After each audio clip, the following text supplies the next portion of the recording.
مختصری مطرح کنند و مخالف موافق آقای عزیزی شما اولین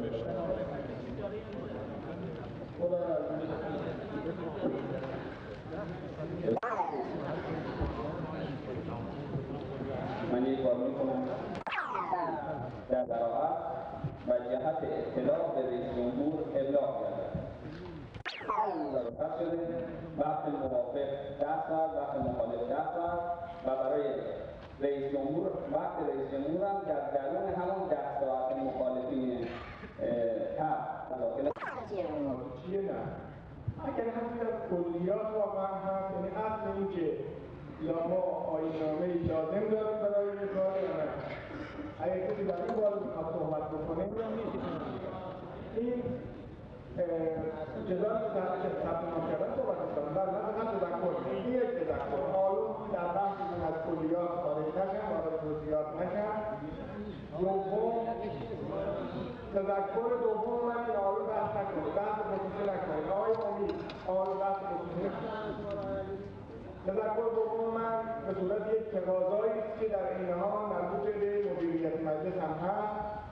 اون این که در این بحث که بحث حساس سیاسیه نه تنها تصویبی در این اتفاقی بکنیم بررسی به این که عنوانی داره. این به نظر من یک طرح و مصرحات باید امر مربوط به کفایت سیاسی رئیس جمهور یک آیین‌نامه خاصی داشته باشه. چرا این فکر پیدا شده که این آیین‌نامه ما باید به فکرش می بودیم که کم و بیش بودیم راجع به کفایت ایشون از بحث تأسیس مجلس روی مجلس داره بحث میشه.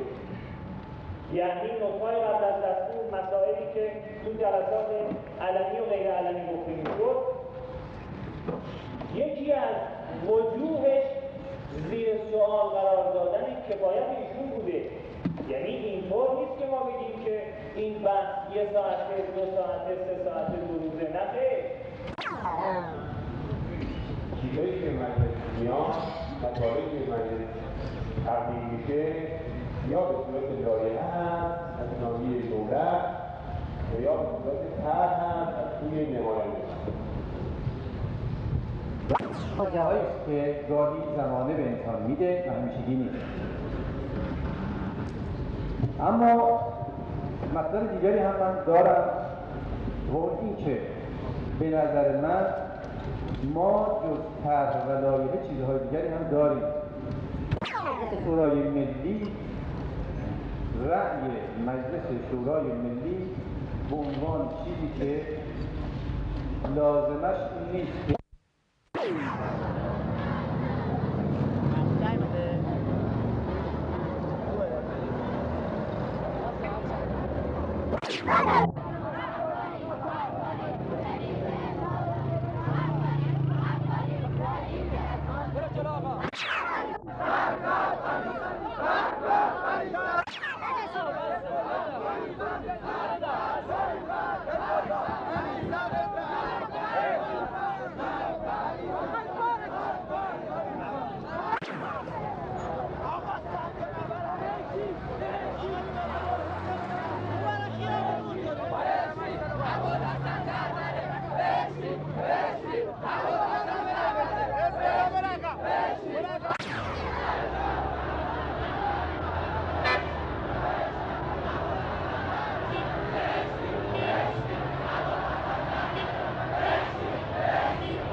سمت چپ تشریف ببرن. جلوی مسجد تجمع نفرمایید.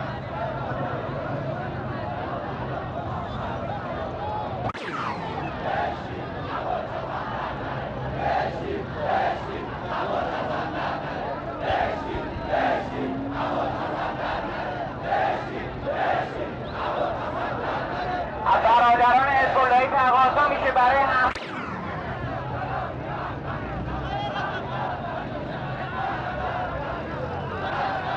از برادران حزب‌اللهی خواهش می‌کنیم به سمت چپ خیابان تشریف ببرند.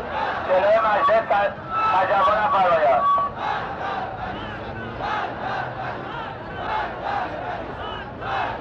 برادران خواهش می‌کنید طرف سمت خیابان اجتماع بفرمایید.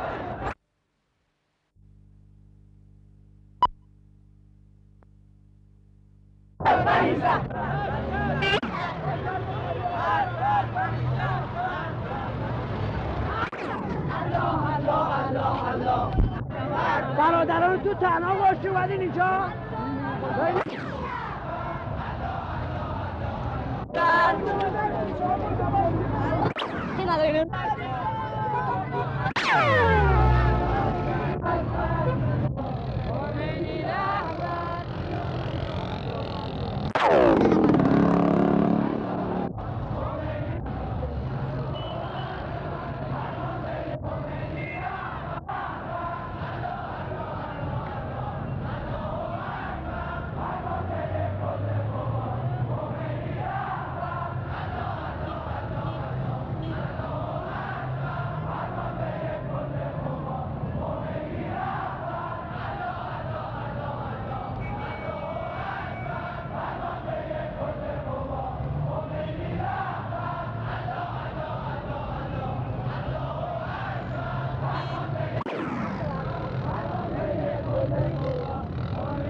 که آقا چهلشون نه دیگه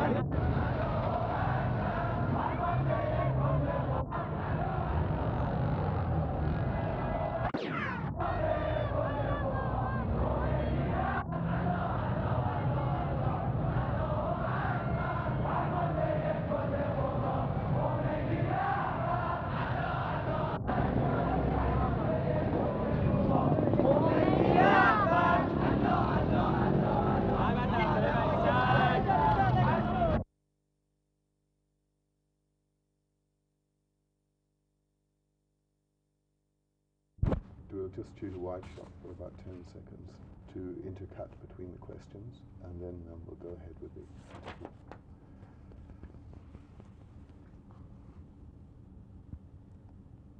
You are obviously very... The talks. How optimistic are you about the new impetus from the United States? Well, since the Geneva talks, a new government took power in the United States of America. They started ruling effectively, and the new Reagan administration has got a completely new approach. They appear to be prepared to really face the problems. For instance, the problem of bias in favor of SWAPO and the preferential treatment enjoyed by SWAPO so far. The basis of the DTA position is claimed to be genuine representation of all the peoples of Southwest Africa. What point can you make to convince the outside world that you're not a Pretoria puppet or in Pretoria's pocket? Well, we have insisted so far that we want to speak for ourselves. We don't want to be represented by South Africa in international negotiations, and we want to take our own decisions in the Ministers' Council. We want to be free to solve the problems of Namibia our own way. Is there a specific instance you can give us, though, where you have a kind of influential power over the territory? The Ministers' Council take all the decisions. They rule, they make the laws of the country. The Ministers' Council has got full executive powers. But as you, of course, know, the Administrator General is still in the country, and he's got the right to veto the decisions taken by the Ministers' Council and the laws made by the National Assembly, although it's never been done. The fact is, he is in a position to do so. And this is what we want to change. How can you go about changing that? We can't do that on our own. That would mean unilateral declaration of independence.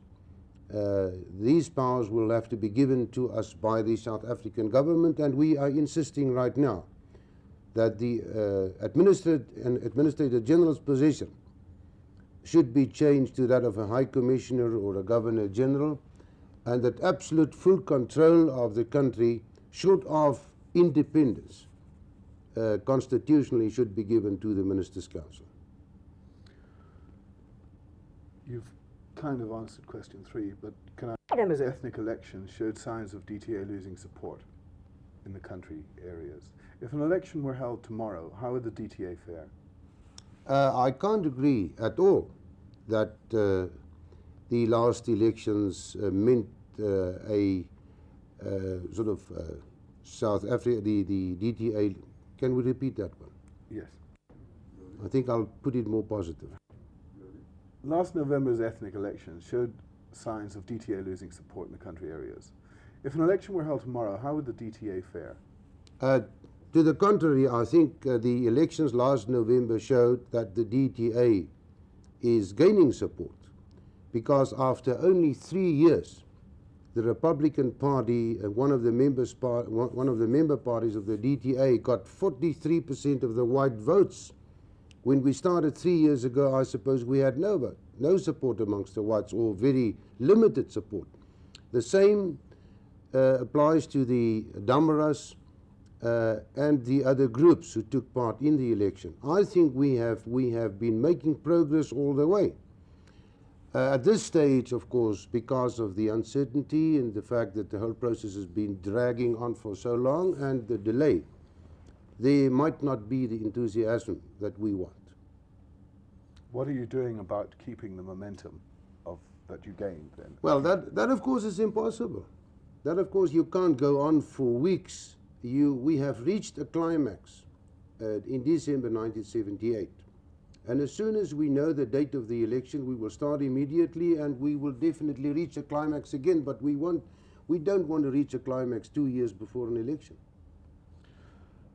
The SWAPO says naturally that it would probably win an election in this country. What do you feel about that? Well, SWAPO has been boasting and been bragging for quite some time, but I don't think SWAPO will ever really accept a fair and free election. They can only win as long as they have the financial, the moral support of the United Nations as such. In a fair and free election, SWAPO knows they can't win, and that's why they're making things difficult. They would rather prefer to go on with a terrorist war, which they can't win either.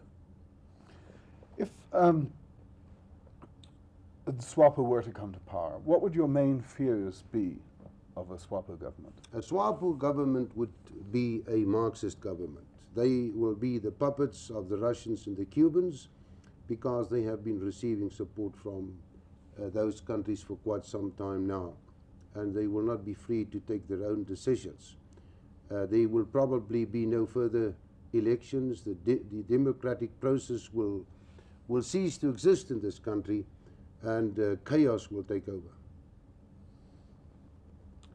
After what happened in the rest of Southern Africa, many believe a SWAPO victory is inevitable. What do you feel about Well, of course, because of what happened in the rest of Africa and because there were no free elections in Africa, the terrorist forces always took over. And that is why we're not going to take that risk. In this country, we will only accept a fair and free election. And under those circumstances, there will be no repetition of what has happened in the rest of Africa. Are you optimistic about the future after the last weekend? Well, I've always been optimistic because I feel and I believe that we will be able to solve this country's problems if we could only sort out this problem of the bias in favor of SWAPO by the world body, the United Nations Organization, and many prominent countries in the world. That is really the only obstacle. For the rest, I'm very optimistic. Mr. Munch, thank you very much. Thank you. I saw you at the press conference the other day. Yeah. But this helps for them to overlay either their introduction to you or to other questions that they wish to pose in narration.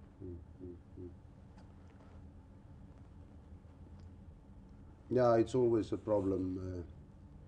Either the reporter or the person being interviewed makes mistakes. And yes, Ozzy is the only master I know of filming and asking questions. Is he? Yes, Yes, he he's been doing that. Yes. Yeah. I know.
To be visited by one of the highest officials from the United States. I must tell you that now the discussion have been frank, and we were able to put our questions to these people, and they did put their questions to us. As we have told you before, that we will make available all the statements that we made to these people that you have got. We are not prepared to go in full detail about what we have written and all that we had to say to these people, most especially because I think the Americans could say their part, what their questions were, and we will only tell you about what we had to say to them, which is reflected on what we have written. I say from the very beginning that this has been a very big day because in the past we never had some top officials visiting us and talking to them directly, and this has been the case today. And for this we say this has been a very important day to us. But the discussions was centered around about the future of this country and centered around about the settlement question, which is, as you know, around about the Resolution 435. And of course, there are lots of things and questions, I think, that had to be resolved before a final statement is made to this respect. The first one, free and fair elections. Secondly, the task, the responsibility, and the procedure to be followed by the Constituent Assembly. And thirdly, guarantees. Now, firstly, I will deal with a free and fair election. We made it clear to the convinced that an election in this country can only be fair and free should there be no outside influences and should no political party enjoy a psychological advantage. We have stated clearly that the United Nations, UNTAG, is not acceptable to us as a referee unless dramatic actions are taken. You can ask about those actions if you want to. But the United States and other countries will have to be bold. For instance, it is unfair to expect us to take part in an election as long as SWAPO is recognized by the referee as the sole and authentic representative in this country. It is unfair to expect us to take part in an election as long as SWAPO is financed by the United Nations. And it is unfair to expect us to take part in an election as long as Mr. Marty Atesari, who's going to hold a very important position, as long as he remains a commissioner for Namibia. It is unfair to expect us to take part in an election as long as our neighboring countries allow SWAPO to use their countries as bases. As long as we have instability in neighboring countries, there can be no stability in our country. We are irrevocably committed to independence, and we have accepted a fair and free election. But then this election must be fair and free. If not, we will not participate in such an election. Secondly, we have discussed the responsibility and the procedure to be adopted by the Constituent Assembly. As you probably know, Resolution 435 is absolutely vague as far as this is concerned. It only stipulates that a Constituent Assembly will be elected to draft a constitution, and that's all. It's absolutely silent as far as the composition of the Constituent Assembly is concerned, how it will be elected. Will it be on the basis of constituencies or a list system? How this Constituent Assembly is going to take its decision, will it be by a simple majority vote? Or will this Constituent Assembly be expected to reach the greatest measure of consensus? We insist that you can elect a government with a simple majority, and you can take decisions by a majority vote. But a constitution must be acceptable to the vast majority of the population. Otherwise, it's not going to work. And we feel that the method of decision-taking by the Constituent Assembly must be prescribed. The task, the responsibility, by that I mean that should the United States and other countries and the parties, should they accept that there must be a democratic state, that this country must not be a must be non-aligned, for instance, that there should be a Bill of Rights, and that majority or minority interests, minority groups must be protected. I think this must be conveyed to the Constituent Assembly, and they must then be, if I can say it this way, be forced to include these principles in the future Constitution. It must be done by way of a directive. It must be prescribed to the Constituent Assembly.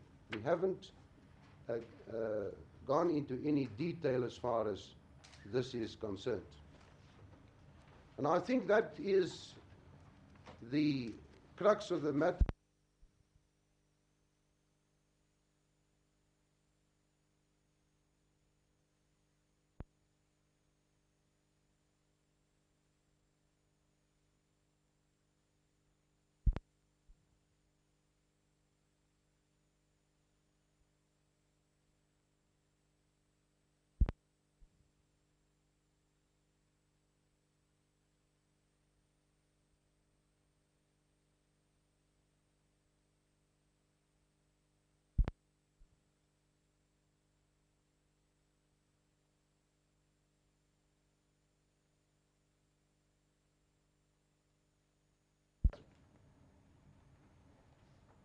Now, we leave to the world to settle this problem once and for all.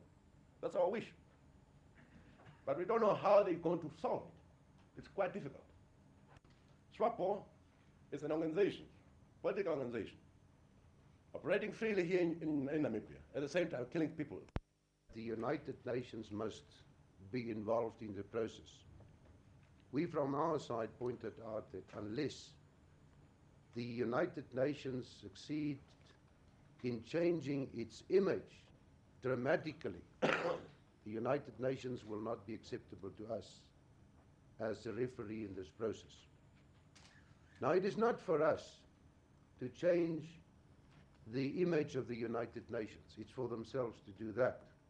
And it is now for the United States.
on